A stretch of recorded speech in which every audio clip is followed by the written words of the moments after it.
नमस्कार दोस्तों। मार्केट में सिल्वर की चमक सबको हैरान कर रहा है। तमाम फैक्ट्स और लॉजिक्स हर वक्त डिस्कस हो रहे हैं और जैसे सिल्वर प्राइस राइज होता है सोशल मीडिया पर आपने देखा होगा कि एक लाइन चर्चा का विषय बन जाता है। Solar super cycle will drive silver to the moon. तमाम फैक्टर्स हैं सिल्वर के प्राइस राइज के लिए। हम आज जो है इसको एक सोलर सेक्टर के पर्सपेक्टिव से डिस्कस करेंगे, जिससे हमें बेहतर अंडरस्टैंडिंग होगा कि कितना सस्टेनेबल है ये सिल्वर के प्राइसेस जो हैं वो अभी जो राइज कर रहे हैं। बट एक सिंपल सवाल, ये जो industrial usage case particularly in solar sector में बनाया गया है, वो क्या सिल्वर प्राइसेस को सस्टेन बेसिस में बुलिश रख पाएगा?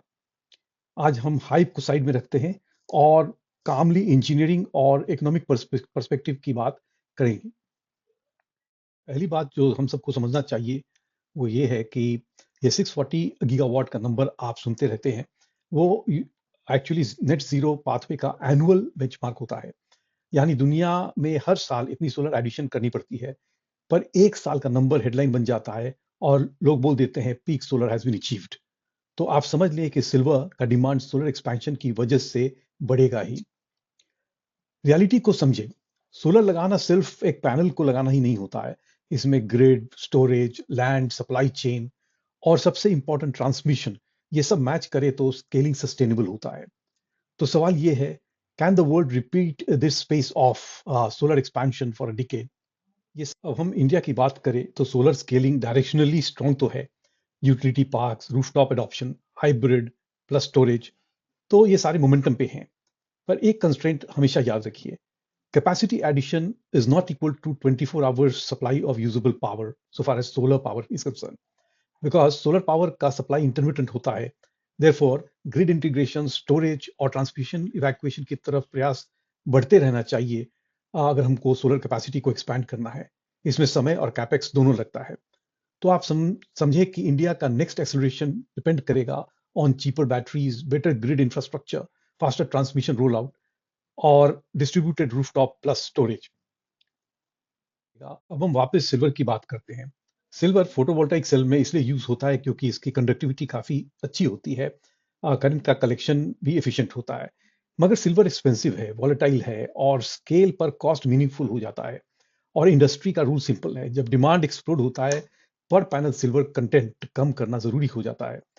इसलिए कॉस्ट ऑप्टिमाइजेशन पर्सपेक्टिव से सब्स्टिट्यूशन पर काफी काम चल रहा है, जैसे सिल्वर कोटेड कॉपर पाउडर, जिसे SCCP भी कहते हैं।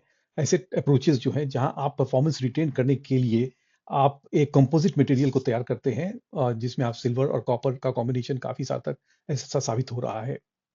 ये यहीं पर हाइप और रियलिटी का डिफरेंस सामने आता है। अगर सोलर इंस्टॉलेशंस ग्रो भी करे, सिल्वर डिमांड फ्लैटन हो सकती है अगर बेटर कंपोजिट मटेरियल हम डेवलप कर पाए। कॉपर एक बहुत अच्छा विकल्प है जो सिल्वर के साथ एक अच्छा कंपोजिट कोटिंग के तौर पर एक सामने आया है। मगर कॉपर का क्या?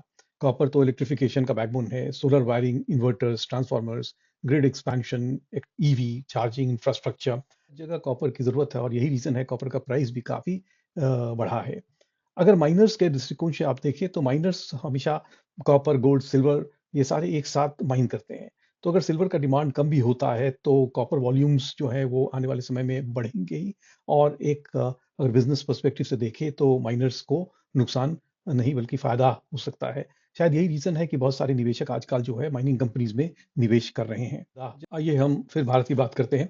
तो हमारे देश में जो है अभी भी सोलर जो है वो अंडर पेनिट्रेटेड है। आज के दिन भी एनर्जी सिक्योरिटी पॉलिसी रिन्यूएबल को सपोर्ट करती है और टेक्निकल डायरेक्शन भी काफ़ी क्लियर है। और हम बेटर कंपोजिट्स, चीपर बैटरीज पे फोकस करें ताकि जो है सिस्टम कॉस्ट वो कम हो सके और अडॉप्शन में बढ़ोतरी हो सके। तो पैराडॉक्स क्या है?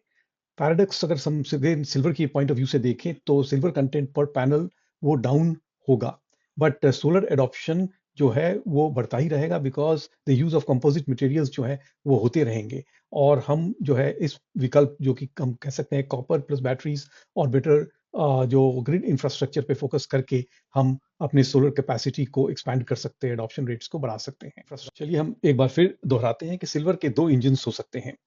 एक जो है हम कहते हैं इंडस्ट्रियल डिमांड, जहां सोलर, इलेक्ट्रॉनिक्स, ईवी सेक्टर पे काफी डिमांड सिल्वर का बढ़ा है। लेकिन थ्रिफ्टिंग या सब्स्टिट्यूशन पे काफ़ी काम हो रहा है, ये एक नेगेटिव एस्पेक्ट हो सकता है। दूसरी बात जो सेफ हेवन डिमांड पर्सपेक्टिव से हम देखते हैं सिल्वर को, जो ऑफ़न गोल्ड का एक हाई बीटा कज़न की तरह बिहेव करता है और अनसर्टेनिटी में तेज़ मूव करता है और जैसे-जैसे कूल ऑफ होता है, डिमांड कम होता जाता है। सिल्वर स्टेबलाइज़ तो होता है जब आप इंडस्ट्रियल डिमांड प्रेडिक्टेबल हो जाए आगे जाके पोस्ट सब्स्टिट्यूशन, मैक्रो अनसर्टेनिटी वो ईज़ हो और सप्लाई रिसाइकलिंग रिस्पॉन्ड करे। अगर दोनों इंजिन्स एक साथ रन करें, इंडस्ट्रियल ऑप्टिमाइजेशन, जो political stability and prices elevated रह सकते हैं longer than the fundamentals actually reflect. तो दोस्तों बॉटम लाइन ये है कि सोलर ग्रोथ रियल है, मगर सिल्वर इंटेंसिटी पर पैनल स्ट्रक्चरली गिर सकता है। इसलिए solar is equal to silver super cycle forever narrative overstated हो सकता है। लॉन्ग टर्म इलेक्ट्रिफिकेशन में कॉपर ग्रिड इंफ्रास्ट्रक्चर और storage often stronger structural play दे सकता है और सिल्वर डुअल आइडेंटिटी के वजह से सपोर्ट देता रहेगा इंडस्ट्रियल मेटल के डिमांड पर्सपेक्टिव से और एक क्वाजी मॉनिटरी हेज भी होता है सिल्वर के साथ। आपको क्या लगता है? अगर ये वीडियो आपको अच्छा लगा हो तो चैनल को सब्सक्राइब करें और वीडियो को लाइक और शेयर अवश्य करें। धन्यवाद।